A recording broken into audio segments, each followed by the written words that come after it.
Trev, any idea whether Casey's going to play tomorrow night? You'd think he'd have to have a couple of games if he is going to play finals. Yeah, you think so, but look, we're not privy to his fitness level or what he's been doing in the last month. So, you know, it's going to be an interesting decision for him. But we're ready for Felix or Casey, so it doesn't really concern us. Championship player sitting on the sideline, probably ready to go.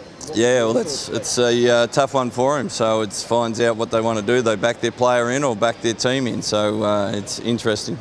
How does it impact your week when you've got two blokes and two different styles of play to prepare for, not knowing which one is going to be out there? Obviously, we know Casey fairly well, and Felix played against us for the first time last game that we played Melbourne. So, look, we're familiar with them. They're similar how they play, but we haven't really locked in focus on one person. It's more what Melbourne United do. Most sports have to name a team well and truly in advance to prepare. You're going to find out at some point tomorrow. Is that a good system?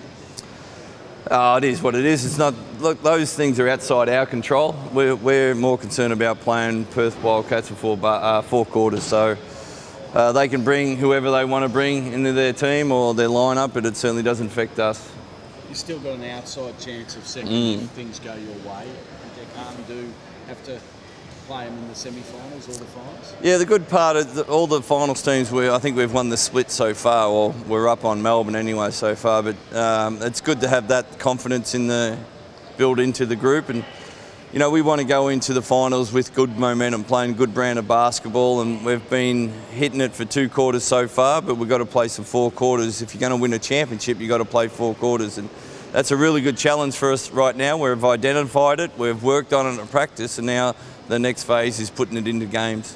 What about Sunday? Have you thought about Sunday, and if Adelaide do win, do you rest players, or because of the week and a half break you don't need to rest? Yeah, I think we'll go through all that Sunday morning when we get back from Melbourne, just to find out what the playing field is, and we'll go through every situation. And of course, there's a week break before the finals that the players get a week off, so that's a consideration too. And we've got a couple of players in the Boomers lineup and one in New Zealand, so all those factors will take into effect before Sunday's game. Jesse Wagg's asked one of them, and we haven't actually seen him here yet. Is he travelling? No, Jesse's will miss tomorrow night. He's got his Achilles is playing up a little bit, and we don't think playing 2 games is going to help that. So hopefully we'll do a physical with him on Sunday morning to see if he's healthy to play the last game. Was his Boomers selection, did that come into your thoughts, knowing that he's not going to get a break before finals? Yeah, that's I think it's 14 days or something before he gets a break, so that's not a good thing for us, being selfish. But you know, we've got to take Jesse's health in order, and we don't think he can do 2 games this weekend. How long has it been grumbling for? The Achilles? Yeah, well, that's something for the medical staff. It's monitoring. This late in the season, you've got niggles. If people are going through fit and healthy at this stage, I'm surprised. It's the wear and tear, and we just got to make sure we manage it well and make sure he's jumping out of his skin for the playoffs. He's been a good nick too. Like in your starting 5, how does that change? What are you looking at? I don't know. Yeah. Tell me, are you? Maybe you know, we might put someone else in the starting lineup too to start off, but.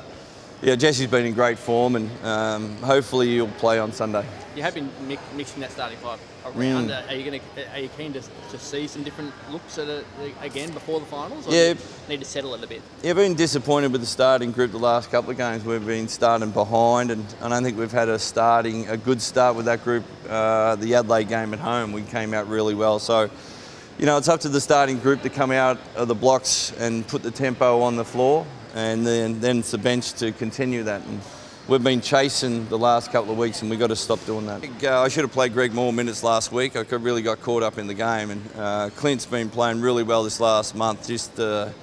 He's connected with his teammates, he's being active, he's shooting the ball well. So yeah, both of their minutes will certainly go up. Have you changed your game plan or your offence to suit Clint a little bit more? He just does seem to be more energetic and getting himself free. Yeah, it was a little bit, he was concerned of making mistakes, and it was just like play. You know, you're a shooter, you got to let it shoot, you got to let it fly. So, you know, you certainly know when a guy's turned the corner, he's turned the corner, and hopefully that'll be good things coming in the last 2 games.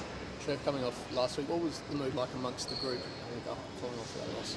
Yeah, disappointed. We let an opportunity slip. You know, they shot the ball exceptionally well, but we also let them shoot uncontested shots. So we had to knuckle down on our defence this week, and again, we got some good shooters playing on Friday night. So, like I said, we've identified it, we've watched it, we've practiced. Now the next phase is putting it into the game on Friday night.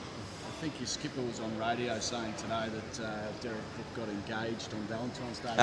Is that a bit of humour, or is that? Yeah, well, you've got to take that a pinch of salt anyway. So it's news to me if he did, but he's trying to stay in Australia. Yeah. Thanks, guys. Cheers.